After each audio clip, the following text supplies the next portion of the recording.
Ke bawah Duli Maha Mulia Paduka Seri Baginda Sultan Haji Hassan Al-Bolkiah Muizzaddin Wad Daulah Ibni Almarhum Sultan Haji Umar Ali Saifuddin Sa'adul Khairi Waddin, Sultan dan Ini Pertuan Negara Brunei Darussalam telah berkenan menghantar titah-titah perutusan tahniah kepada ke bawah Duli Maha Mulia Paduka Seri Baginda Queen Elizabeth II, Queen of the United Kingdom of Great Britain and Northern Ireland.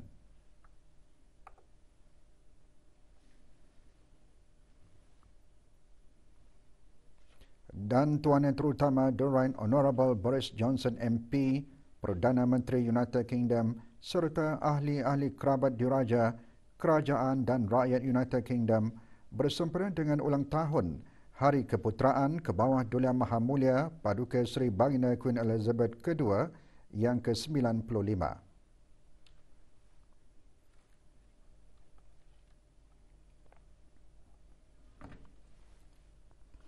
Ke bawah Duli Yang Maha Mulia Paduka Seri Baginda Sultan Haji Hassan Al-Bolkiah Muizzaddin Wad Daulah, Sultan dan Yang di-Pertuan Negara Brunei Darussalam juga berkenan menghantar titah perutusan tahniah kepada Tuan Yang Terutama Rodrigo Rua Duterte, Presiden Republik Filipina, Kerajaan dan Rakyat Republik Filipina sempena dengan ulang tahun Hari Kemerdekaan Republik Filipina yang ke-123.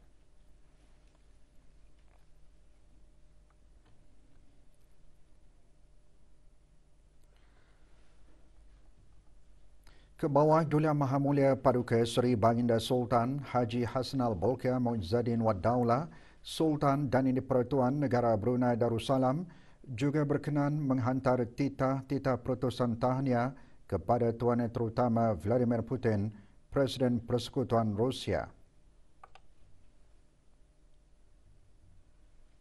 Dan Tuan Yang Terutama Mikhail Mishustin, Perdana Menteri Persekutuan Rusia serta kerajaan dan rakyat Persekutuan Rusia sempena dengan Russia Day.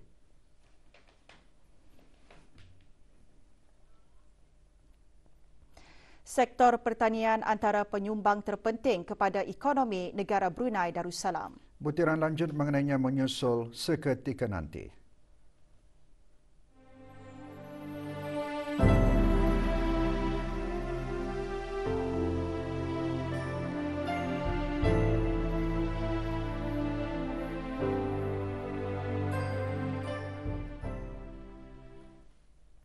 Satu kes import baharu dicatatkan hari ini. Kementerian Kesihatan dalam siaran akhbarnya mengenai perkembangan terkini situasi jangkitan COVID-19 di negara Brunei Darussalam memaklumkan kes 249 ialah seorang perempuan berumur 33 tahun yang tiba ke negara ini dari Indonesia pada 30 Mei 2021.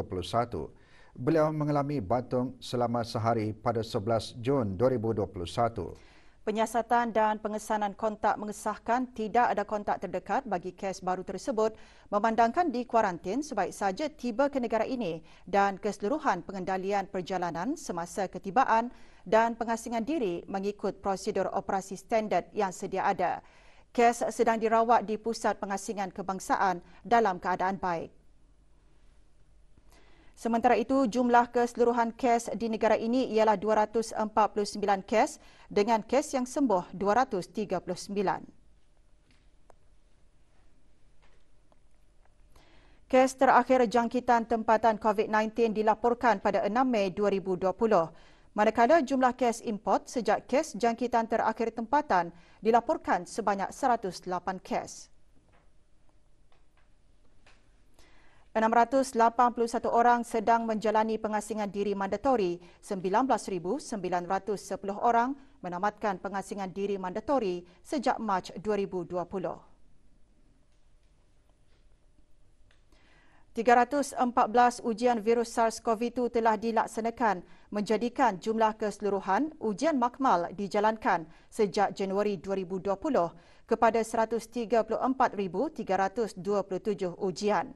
Maklumat lanjut dan perkembangan terkini layari laman sesawang Kementerian Kesihatan dan talian Kesihatan 148. Sejak pelaksanaan program vaksinasi kebangsaan bagi COVID-19 pada 3 April lalu, lebih 61,000 dos suntikan vaksin COVID-19 telah diberikan manakala sejak pembukaan tempahan slot suntikan bagi warga emas pada 22 April lalu, seramai 6,515 orang warga emas telah menerima suntikan vaksin COVID-19. Dayang Ajah Minah binti Daun, 92 tahun, telah menerima suntikan dos pertama vaksin AstraZeneca pada 5 Jun lalu dan akan menerima suntikan dos kedua pada 28 Ogos depan. Dalam temu bual bersama RTB, Dayang Hajah Minah turut mengajak masyarakat di negara ini untuk mendapat suntikan vaksin COVID-19. Dapat Pak rumah sakit baik-baik, terima kasih. Dulu vaksin cuma. Kementerian Kesihatan sangat mengelulukan dan memberikan keutamaan kepada warga emas untuk mendapatkan suntikan COVID-19. Mereka dinasihatkan untuk membuat tempahan slot suntikan vaksin COVID-19 melalui aplikasi ProHealth bagi mengelakkan menunggu lama. Walau bagaimanapun, slot untuk walk-in masih disediakan dengan jumlah yang terhad. Warga emas juga ada disediakan ruang khas untuk membuat pendaftaran vaksinasi COVID-19. Sektor pertanian antara penyumbang terpenting kepada ekonomi negara Brunei Darussalam, khususnya dalam bidang bukan berasaskan minyak dan gas. Walau bagaimanapun, ke arah melakar kejayaan di dalam sektor tersebut, Menteri Sumber-Sumber Utama dan Pelancongan menekankan ia bukanlah perkara yang mudah. Ini kerana beberapa bentuk cabaran terpaksa dilalui oleh para peladang dan pengusaha di negara ini, antaranya dari aspek tenaga kerja, pendidikan, kemahiran, pengalaman, penggunaan teknologi dan sumber kewangan. Yang berhormat Datuk Seri Setia Awang Haji Ali bin Apong menekankan perkara tersebut dalam ucap tamanya pada perasmian Persidangan Pertanian bertajuk Sektor Pertanian, Cabaran dan Hala Tuju ke Hadapan. Persidangan merupakan salah satu acara sempena persidangan dan pameran pertengahan tahun Brunei atau Brunei MICE 2021 yang diadakan pagi tadi di Pusat Persidangan Antarabangsa Brakas. Pada tahun ini, dengan mengambil kira semua rancangan berjalan dengan lancar, dengan kemajuan ladang-ladang yang mesti ada, serta pertumbuhan ladang-ladang baru, insya-Allah kita menjangkakan akan mencapai tahap sara diri 100% bagi daging lembu dan kerbau dan juga telur ayam. InsyaAllah menjelang tahun 2022, kita menjangkakan akan dapat menampung sepenuhnya keperluan sara diri bagi ayam pedaging. Sara diri bagi daging kambing pula dijangka meningkat kepada 70% pada tahun ini berbanding 17% pada tahun 2020. Manakala bagi sayur-sayuran tropika, sara diri akan dijangka mencapai 67%. Dan bagi buah-buahan tropika mencapai 46%, manakala bagi padi dan beras mencapai 8%. Profesor Hidetoshi Nishimura, Presiden Institut Penyelidikan Ekonomi bagi ASEAN dan Asia Timur Area Jepun, membentangkan tajuk Cold Chain Development in ASEAN and Application of Digital Technologies to ASEAN Food and Agriculture Sector secara maya. Juga dibincangkan peranan pendidikan dalam mendukung sektor industri pertanian. Juga hadir Datuk Seri Paduka Dr. Haji Abdul Manaf bin Haji Matusin, Timbalan Menteri Kewangan dan Ekonomi Kementerian Kewangan dan Ekonomi. Pada sesi sebelah petang, satu lagi pembentangan bertajuk Peranan Industri Ternakan dalam mendukung jaminan sekuriti makanan dihuraikan. Dalam pembentangan itu menerangkan sektor pertanian berperanan dalam memastikan bekalan makanan dalam negara mencukupi melalui industri-industri signifikan iaitu industri padi, ternakan, tanaman dan agri makanan. Dayang Hajah Dahliana binti Haji Ali Akbar, Timbalan Setiausaha Tetap, Kementerian Sumber-Sumber Utama dan Pelancongan, dalam perkongsiannya menjelaskan kerjasama antara pihak kerajaan dengan para pengusaha dalam memastikan pengeluaran, meningkat dan memenuhi bekalan negara kerana membantu jaminan sekuriti makanan semasa menghadapi situasi pandemik COVID-19. Lebih 400 orang terdiri daripada pengusaha-pengusaha, peladang-peladang, sektor pertanian dan penuntut-penuntun dari institusi pendidikan yang berkaitan sektor pertanian menghadiri majlis tersebut. Antara objektif utama persidangan adalah untuk memberikan kepentingan bagi meningkatkan pengeluaran hasil dan produktiviti sektor pertanian kepada para peladang dan pengusaha di negara ini ke arah menyumbang kepada pertumbuhan ekonomi khususnya melalui pengenalan teknologi dan teknik pertanian moden dan sebagai platform untuk memberikan peranan agensi-agensi berkepentingan awam dan swasta dalam menyumbang kepada pembangunan sektor pertanian di negara ini.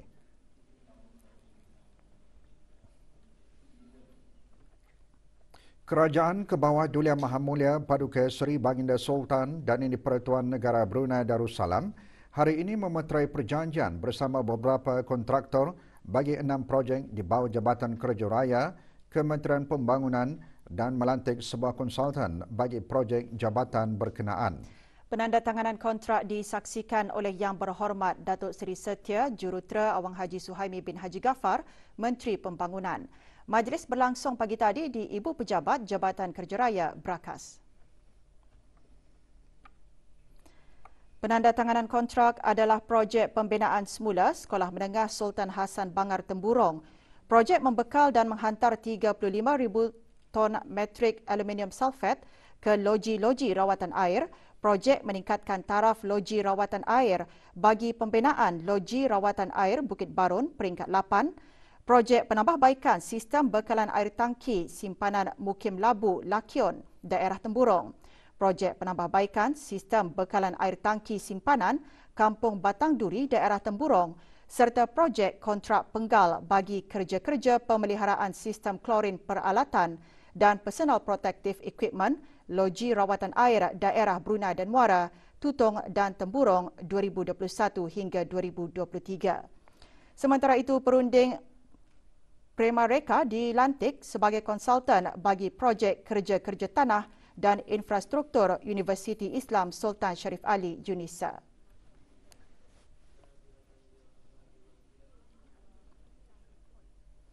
Penceramah dan da'i sewajarnya mengambil peranan aktif dalam dakwah bagi membendung gejala yang merosakkan daripada berlaku kepada umat Islam dengan kaedah, cara atau metod tertentu. Oleh itu, kerja-kerja dakwah mesti dilestarikan dengan rasa tanggungjawab seiring dengan perkembangan revolusi industri 4.0. Perkara tersebut ditekankan oleh Pengarah Datuk Seri Paduka Haji Bahrom bin Pengarah Haji Bahar, Timbalan Menteri Hal Ehwal Agama, semasa majlis pembukaan rasmi bengkel memantapkan dakwah pagi tadi. Majlis berlangsung di Kolej Universiti Perguruan Agama Seri Begawan, Kupu SB. Abad yang semakin hari semakin canggih dengan teknologi moden, para dai atau penceramah sekalian dituntut untuk berfikir lebih kreatif bagi memanfaatkan ilmu teknologi yang di dalamnya terdapat berbagai informasi dan data yang boleh menambah ilmu pengetahuan bagi dipergunakan untuk kemantapan dakwah. Dr. Mikdam Rosni, Dekan Fakulti Usuluddin Kupu SB, dalam pembentangan bertajuk Konsep dan Median Dakwah dalam Islam menjelaskan beberapa perkara utama termasuk memahami objektif dakwah dan pendekatan yang digunakan dalam menyampaikan dakwah.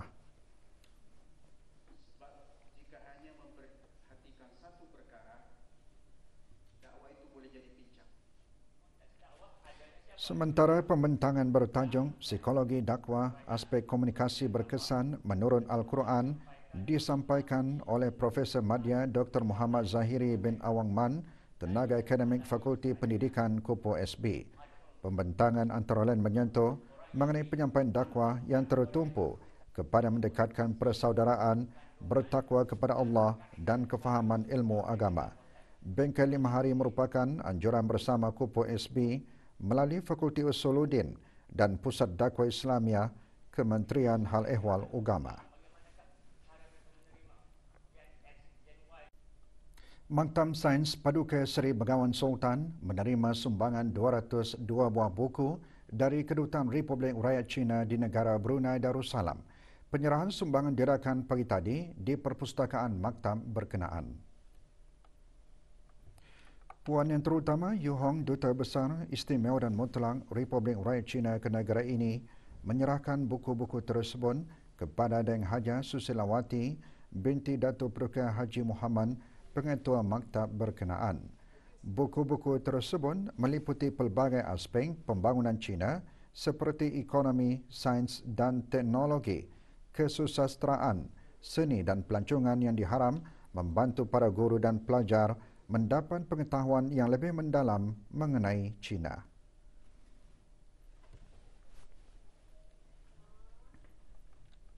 Pentingnya untuk memahami dan menggunakan cara-cara atau teknik khusus bagi mengeluarkan hadis melalui sumbernya yang asli, antara yang ditekankan semasa kursus sehari ilmu hadis siri pertama, semak sebelum sebar.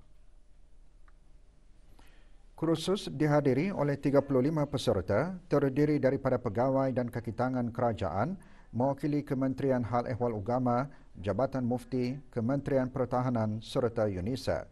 Kursus dikendalikan oleh Fakulti Usuluddin dengan kerjasama Pusat Kepimpinan dan Pembelajaran Sepanjang Hayat UNISA. Dr. Lili Suzana binti Haji Syamsu, penolong rektor Hal Ehwal Pelajar dan Alumni dan Dekan Fakulti Usuluddin Universiti Islam Sultan Sharif Ali UNISA, selaku pemuda acara kursus menjelaskan, hadis Nabi Muhammad SAW merupakan perundangan Islam yang tertinggi selepas Al-Quran dan menjaga ketulinan serta kemurnian hadis baginda adalah satu kewajipan. Kursusan ini dibuat memandangkan kita ni sangat mudah untuk menerima hadis-hadis tanpa ada kadang-kadangnya sumber yang dinyatakan. Sedangkan hadis baginda Nabi SAW ini bukanlah yang kata ni macam kata-kata biasa. Ia merupakan perundangan Islam yang tertinggi selepas Al-Quran dan menyebarkan hadis-hadis yang tidak benar ini ataupun palsu ini menjadi kesalahan. Jabatan Bomba dan Penyelamat Cawangan Operasi B Daerah Belait dengan kerjasama Pusat Penderma Darah Perkhidmatan Makmal Hospital Raja Isteri Pengiran Anak Saleha pagi tadi menganjurkan kempen derma darah yang diadakan di sebuah pusat membeli belah di Kuala Belait. Sejumlah 66 pain darah yang berjaya dikumpulkan. Kempen bersempena sambutan ulang tahun Jabatan Bomba dan Penyelamat ke-61 ini bertujuan mengumpulkan darah yang diperlukan di unit tabung darah.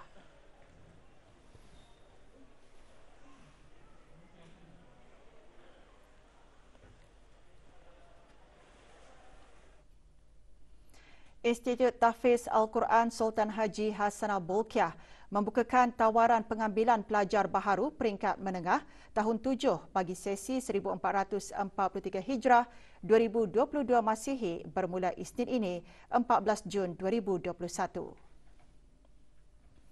Antara syarat-syarat permohonan hendaklah rakyat ke bawah Duli Yang Maha Mulia Paduka Seri Baginda Sultan dan Yang di-Pertuan Negara Brunei Darussalam atau penduduk tetap bagi bukan rakyat iaitu ibu atau bapa yang bertugas di Jabatan Kerajaan atau Government Link Companies di negara Brunei Darussalam boleh menghadapkan surat permohonan khas kepada Lembaga Institut Tahfiz Al-Quran Sultan Haji Hassanal Bolkiah melalui Pengetua Institut berumur tidak melebihi 14 tahun pada 1 Januari 2022 atau berada dalam tahun 6 pengajian di sekolah-sekolah kerajaan atau swasta pada 2021.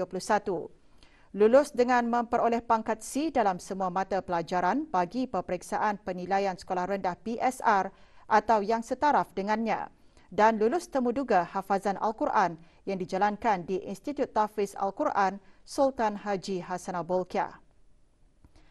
Borang boleh diperoleh di Pejabat Pentadbiran Institut Tahfiz Al-Quran Sultan Haji Hassanal Bolkiah bermula 14 Jun 2021 atau muat turun melalui laman sesawang Kementerian Hal Ehwal Agama www.kheu.gov.bn.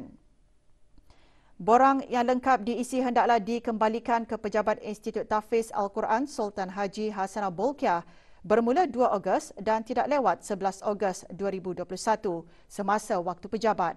Keterangan lanjut hubungi 22-22090 atau 22-22093 atau 22-22096, sambungan 206, 230 atau 234. Borang-borang hendaklah dihantar tanpa menunggu keputusan PSR dan salinan keputusan bolehlah dihantar ke Institut Tahfiz Al-Quran Sultan Haji Hassanal Bolkiah sebaik sahaja keputusan diumumkan. Kerjasama dan bantuan orang ramai diperlukan untuk mengesan seorang pekerja asing perempuan yang dilaporkan lari daripada majikan. Sebarang maklumat mengenai Ana Rivana, warga negara Indonesia berusia 39 tahun, memegang nombor pasport C564934, diminta untuk menghubungi Balai Polis Pusat Bandar Seri Begawan, Daerah Polis Brunei dan Muara melalui talian 2242-334 atau talian kecemasan polis 993 atau Balai Polis berdekatan.